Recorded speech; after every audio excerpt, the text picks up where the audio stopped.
Eto na nga mga kababayan at pag-usapan po natin ng bahagya itong issue patungkol ho dito kay Pokis, 'di ba? Yung si General Pokis na inaresto dito sa airport. Alam niyo po sa ako ha, hindi ko man po masasabing lahat ng sinasabi ni General Pokis ay pabor ako. Pero gayunpaman, napakaimportante kasi natin maunawaan ng freedom of speech. Alam mo yung freedom of speech, ayan po ay ibinibigay at protektado po yan ng konstitusyon. Binibigay yan sa bawat Pilipino. Eh sinasabi nila na ang kalayaan daw sa pananalita ay may hangganan. Tama naman po sila. May hangganan po ang kalayaan ng pananalita. Pero wag ho nating kakalimutan, hindi naman po si General Pokis nagsabi na magrevolusyon tayo. Ang sinasabi lamang naman niya, na narinig ko noon doon sa mga rally, ay dapat tayo ay, ah, umurong na ng pagsuporta sa pangulo. 'Yun yung narinig ko dati Ngayon, masama po ba 'yun? Para sa akin, hindi po 'yun kasi hindi ka naman po nag-aano ng bayolenteng, pakikipagbaka.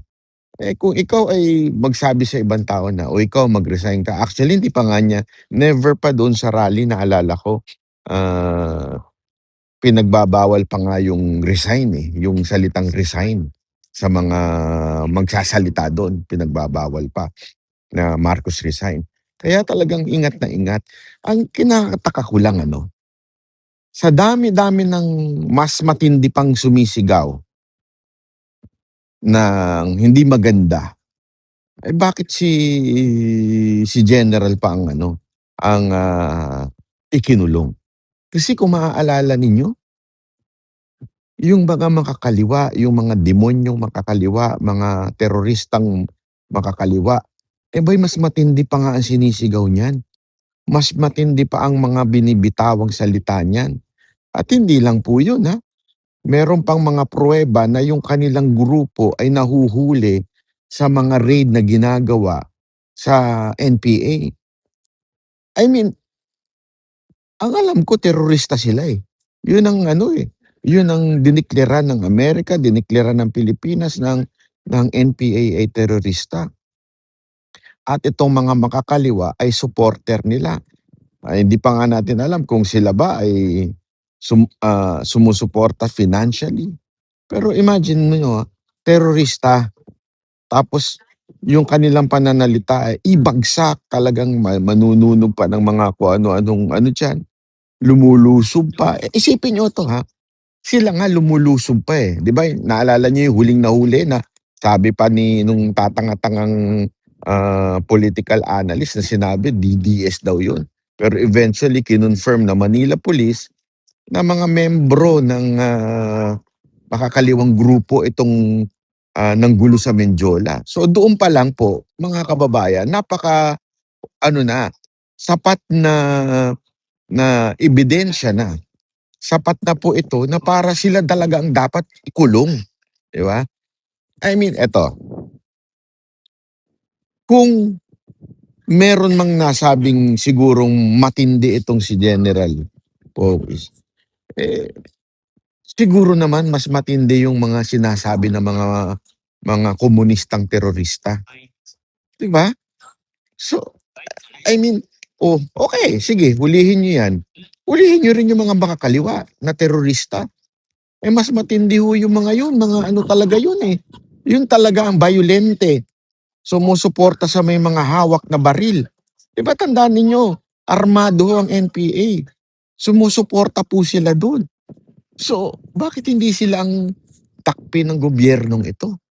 Bakit yung mga masasabi nating nagpapahayag lamang ng kanilang opinyon ang ginanyan?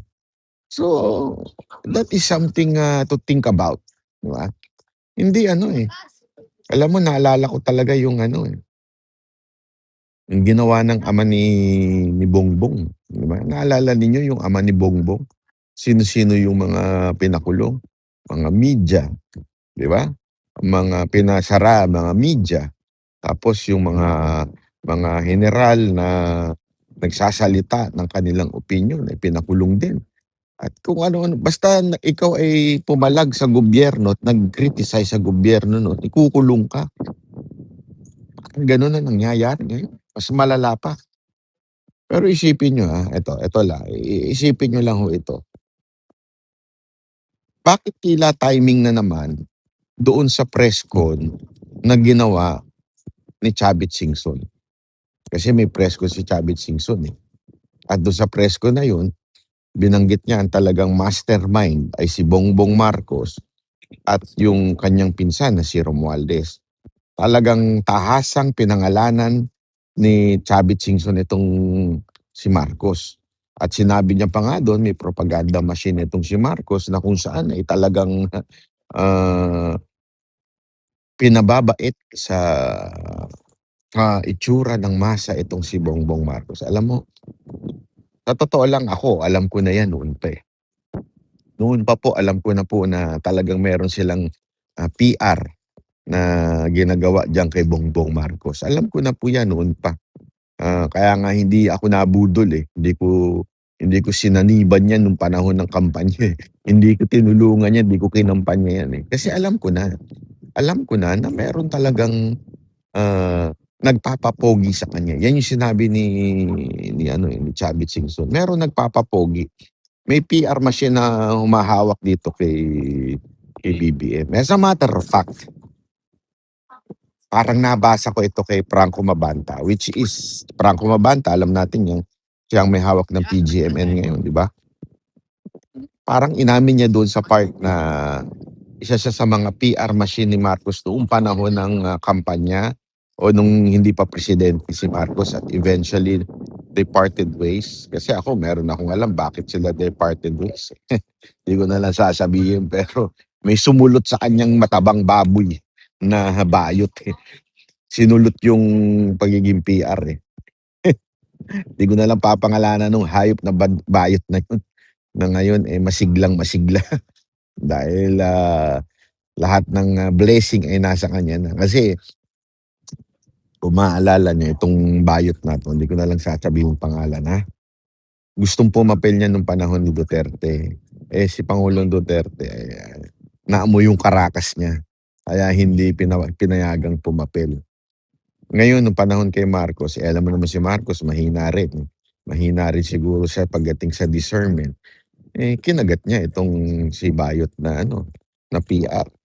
So, ang balita eh sinulot nitong Bayot na ito mula kay Franco Mabanta. So ano ibig ko sabihin mga kababayan?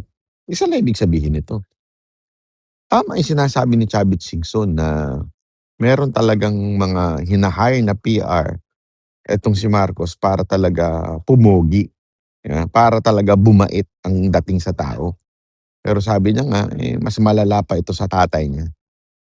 Pagdating sa ugali, pagdating sa pagnanakaw, yan sinabi ni Chavit kayo na lang po humusga. Pero kitang-kita naman natin eh. Kasi ngayon parang mantakin mo, yung korupsyon, 2025 budget, pinaka-corrupt na budget. Mantakin mo, eh, para bagang siya pa ang savior ng korupsyon. Ibig sabihin siya pa yung pinaka lumalaban sa korupsyon. Eh, mantakin mo, sa'yo yung nagsimula yung budget. Ikaw din ang nagtapos, ikaw rin ang pumirma. Tapos ngayon, ikaw pa ang bayani doon sa budget. Napakatinding katartaduhan yun eh, no? Tapos ito pa masama mga kababayan. Inulit pa yung budget. Diba? Ang tindi na nga nung mga iskandalong dinala nun, inulit pa. Inulit pa ho yung ganyang klaseng kalakaran ngayong 2026. Hindi, pero kasi, alam niyo kung bakit? Ito naisip ko lang kung bakit nangyari yan ngayon, bakit naulit yan. Pinapayagan natin eh. Hinahayaan natin. Yung naglabas, di ba? Si Lebiste, ano ginagawa natin? Etong mga pink tae, itong mga pink plawan, eh, pinasasama pa. Ang dating si Lebiste pumapapel lang daw para sa 2028 election. Isipin niyo yun May mga taong nagbubulgar na ng katiwalian sa gobyerno. Kesa na sana ay silipin, pag-aralan, sinasabi pa nating pumapapel lang o gusto lang o kaya maka-Duterte lang. Ano talagang mangyayari? Kaya nga ako 'di ba sabi ko nga ho sa inyo medyo yung aking pong, pagtingin, matatapos ni ano, ni Marcos itong kanyang termino. Oh, sa tingin ko kasi sinasabi ng iba, "Hindi matatapos 'yan, mapapatanggal din 'yan sa puwesto kasi sobra yung korapsyon." Sabi ko, "Hindi, sa tingin ko matatapos niya in 2020." Magkakaiba tayo ng opinyon, pero ako sa tingin ko matatapos niya. Alam niyo kung bakit? Marami pa ring mga Pilipinong nagbubulag-bulagan. Marami pa ring Pilipinong okey lang, tinitiis. Alam mo kasi yung mga Pilipino matiisin 'yan, eh. Marami sa mga Pilipino martir. Yung okey lang sa kanila na ginagago na sila. I mean, lantarang panggagago na, eh. Lantarang panggagago na ng gobyerno, okey lang sa kanila. Kaya sabi ko nga, ah, aabutin na matatapos 'to si Marcos. Sabi ko sa inyo, dahil lamang eto na nga lang, the mere fact that he won, 'di ba, nung eleksyon, indicates so much na talaga tayong mga Pilipino makakalimutin, ah, mapagpatawad, ah, at minsan, gullible. Hindi, alam niyo kung ba't ko nasabi 'yan? Yung Marcos pinatanggal na, sinipa na sa Pilipinas 'yan, eh. Sila na ang nabansagang sa Guinness World Record na isa sa pinaka-korap, 'di ba? O pinaka-korap actually, hindi pala isa, pinaka-korap pagdating ho sa pamamalakad, presidente. Pero no, sabi natin okey lang kasi we assume that, na iba yung tatay sa anak. May gano'n pa tayong eksena, eh. May gano'n pa tayong eksena. Iba naman yung tatay sa anak, 'di ba? I mean, hindi ko sinisisi yung mga bumoto sa kanya no'n, what I'm saying is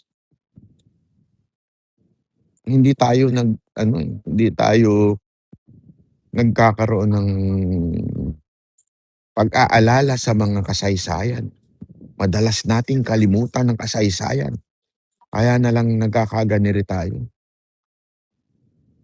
Nakalimutan natin kung papaano tayo nilaro ng, ibang bansa. Ngayon, todo-todo tayo sip-sip sa bansa na yun, 'di ba? Parang, talaga bang ganito na tayo sa Pilipinas? Talagang madali na ba talaga tayong mapasakay, mauto? Hindi ko alam, eh. Kaya tuloy ngayon ang lakas ng loob mantakin mo, tangina pinaka-korap na budget yung 2025, pinaka-korap yun. Tapos uulitin mo pa yung yung problema ng insertion, pag-a-allocate, yan na yung problemang korapsyon, eh. Ngayon inulit pa sa 2026. Tapos, 'di ba? Kaya bilib ako doon sa mga congressman at mga senador na hindi pumirma ng 2026 budget. Na sigurado kung paparusahan kayo, na sigurado kung uusigin kayo, baka kakasuhan pa kayo. Kasi hindi kayo nakisali doon sa matinding, korapsyon. 'Di ba ganyan naman, sa eskuwelahan. Sa eskuwelahan 'pag hindi ka nakisali doon sa kalokohan, ang dating mo nerdak ka. Kung hindi ka nerdak, ewan ko kung ginagamit pa yung salitang nerdak ngayon, pero ang dating talaga, parang ikaw pa yung masama kasi hindi ka nakisama, parang wala kang pakikisama. Actually bitbit natin 'yan hanggang sa mga opisina, 'di ba? Lalong-lalo na sa government office, bitbit natin 'yan. Yung bagang, 'pag hindi ka nakisama sa, lagayan, sa opisina na 'to, ikaw pa yung kakasuhan. Ikaw pa yung sasabihing nagnakaw, gano'n, eh. Maraming ganyan nangyayari sa gobyerno. Naalala ko nung panahon ni Moca dun sa PCOO, may mga umusig sa kanya dun. Bakit? Kasi she's trying to break the norms na bakit inuuna ang mainstream media, bakit alam mo yon nung she tried breaking it at, pinaglaban niya yung social media, yung mga vloggers instead na unahin ang mainstream media, ano, inusig siya ng kapwa niya mga opisyal, inusig siya ng kapwa niya empleyado. Kasi nga, hindi ko alam kung nakikinabang ba itong mga hindot na ito sa gobyerno. Hindi ko alam kung nakikinabang sila sa pera ng gobyerno na binibigay sa mainstream media. Kasi naalala ko nun, eh, yun yung isa sa pinutol nung gobyerno ni Pangulong Duterte, yung pabaon sa mga media, 'no. Eh, ewan ko kung yun ba, eh, kino-consider ba nilang pinagbibintangan ba nila si Moca may dahilan. Pero ayaw kasi ni Pangulong Duterte nun, eh. Ang gusto, eh, yung ano lang, "Bahala kayo mag-akyat sa'kin kung ayaw niyo ako sipsipan." Ganun dun, eh, yung Malacanang Press Cartel. Kita niyo ngayon sipsip na sipsip 'tong Malacanang Press Cartel. Dati 'di ba, ang ano talaga, eh, grabe nilang 'tong media batikusin itong Marcos na 'to. Ngayon, ang lupit ng pagsipsip nila dito kay ano, bakit? Eh, ang ibig bang sabihin niyan napapatunayan na talagang, may vault diyan sa PCO at meron kayong natatanggap, kayong Malacanang Press Cartel? Yan ba ang, dahilan kung bakit todo sipsip at hinihigop ninyo talaga ang utot ni Marcos? Oo. Kayo mga ano, Malacanang Press Cartel, 'wag na tayong maglokohan, Sinisinghot niyo yung utot ni Marcos, eh, tapos sasabihin ninyo mabango sa taong bayan. Utot na nga, eh, sasabihin niyo pang mabango. Yan ang nangyayari ngayon, eh. Oh, eh, kasi nga sabi ko nga sa inyo pera-pera lang 'yan. Ang Pilipinas mareklamo, sa totoo ito, diretsuhan tayo, real talk tayo mga kababayan, marami sa atin anti-corruption kuno. Pero 'pag tayo na ang nabigyan, kabatak ng tutsang kalabaw, wala ng anti-corruption, ha? As in yung isinuka natin kakainin natin, gano'n. Maraming ganyan. Yung mga mainstream media, mga kakampuwet, mantakin mo yung mga kakampuwet nun galit na galit, "Diktador si Marcos." Ganun, "Magnanakaw, diktador si Marcos." Tapos ngayon, okey na kami diyan, ayos lang kami, 'wag lang si Duterte. Oh, 'di ba? Ganyan katindi yung mga hindot na 'yan, yung mga kakampuwet na 'yan. Nakakasuka yung ano, eh. Sabi ko nga sa inyo, ako ito paulit-ulit ko 'to sinasabi. Kahit si Leni Robredo pa ang Vice President, halimbawa na lang. Ako, kung mali si Marcos, pupunahin ko, it doesn't matter to me kung kung ang makikinabang ay si Leni Robredo just in case, 'di ba? Okey lang sa'kin yun. As long as talagang mali ang ginagawa nung presidente, 'di ba? Okey yun kasi gano'n talaga, eh. Gano'n talaga po. Dapat maging totoo tayo. Sundin natin ang batas. Kung ano ang constitutional, ah, na sinasabi na ang vice president ang susunod just in case may mangyari sa presidente, sundin natin, no matter what. Kahit ano pa yung sabihin na, eh, ayaw namin niya, mas malala yan. Kaya akong tatawan-tawa ako dun sa bayot na ano, si Attorney Falsificado, yung bayot na yun, nakakatawa.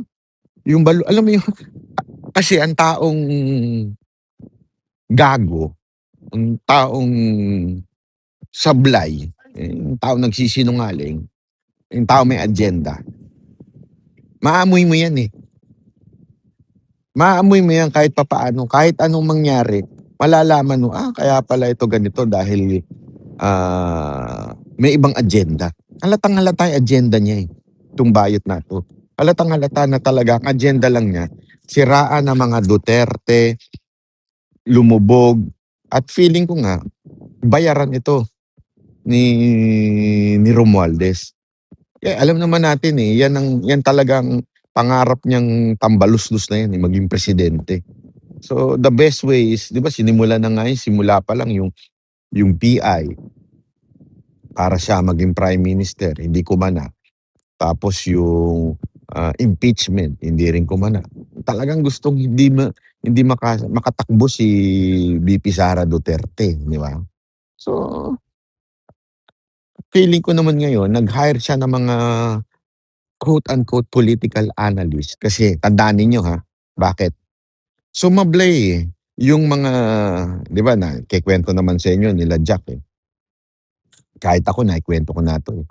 Yung vlogger na hina-hire ni Tamba noon, wala na, tumigil na, eh.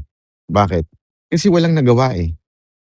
Walang resulta. Bagsak sa survey si Tamba. So feeling ko, nagbago sila ng pumihit ng konti. Instead na yung mga vlogger ang kinuha nila, eh, kasi mga bobo yung mga mantakin mo kumuha ng mga rapper na bobo, kumuha ng mga artist na walang kwenta, 'di ba, kung hindi bumatikos lang. Eh, feeling ko ngayon, ang kinuha na nila yung political analyst para kunwari matalino ta's kakampwet, 'di ba? Para lang hindi manalo hindi maging presidente si VP Sara. So, kumuha sila ng mga quote unquote political analyst. Kilala niyo yan kung sino yung mga kakampwet na political analyst. Banggitin niyo nga diyan sa baba kung kilala ninyo. Feeling ko yung mga yan bayaran ni Romualdez yan. Yan ang sa tingin ko talaga. Talagang ano yan, para maano nila na mawala na talaga si VP Sara Duterte. Pero I don't think so. Alam mo, ang tao, alam talaga nila kung sino ang merong pagmamahal at puso para sa bayan. At sino yung kailangan. Alam niyo yung nangyari doon sa Valenzuela, 'di ba, yung pagpatanggal do'n sa presidente nila. Marami nagrereklamo do'n. Actually, ang nakita ko nga do'n, eh, nagrereklamo do'n mga liberal sa Amerika. Alam naman natin yung mga liberal na ngayon, eh, tahimik. Mantakin mo dati, galit na galit 'yon, yung mga liberal sa Amerika kay Duterte at kay Marcos.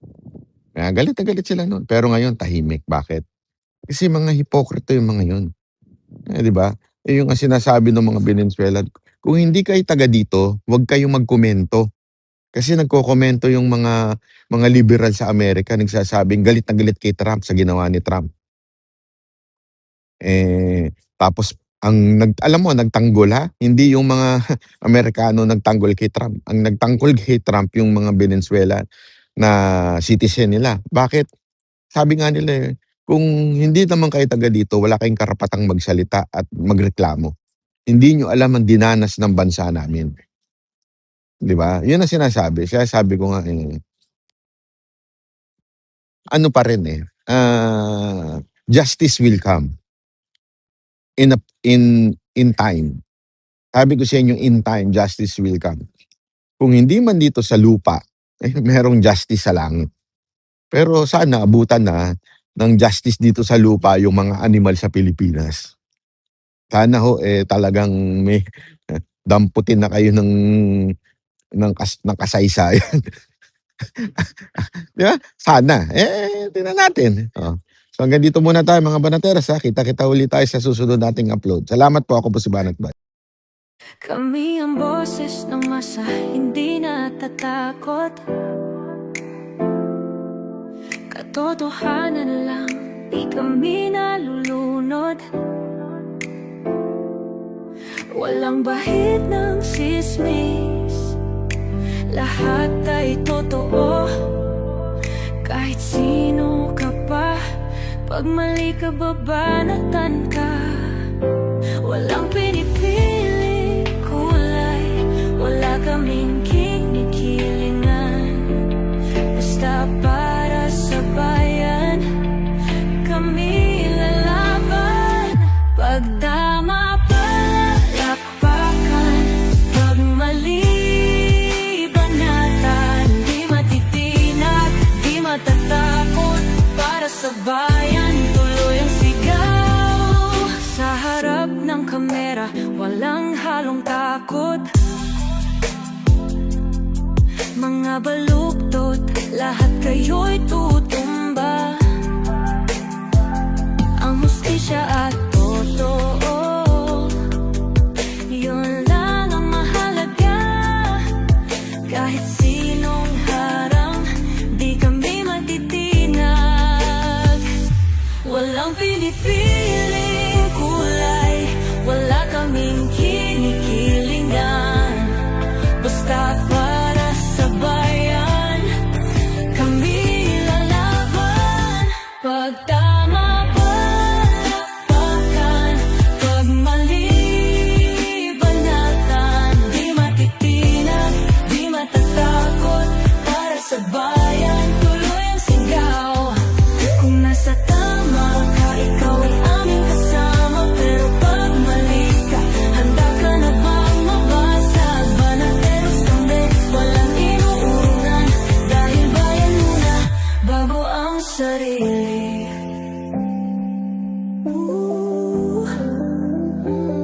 Bago ang sarili.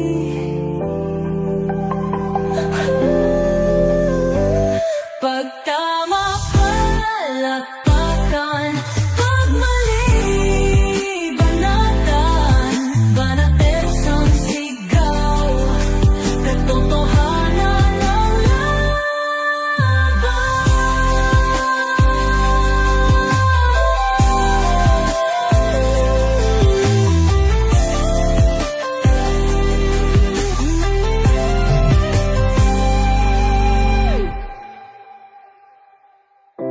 sa harap ng kamera, walang halong takot.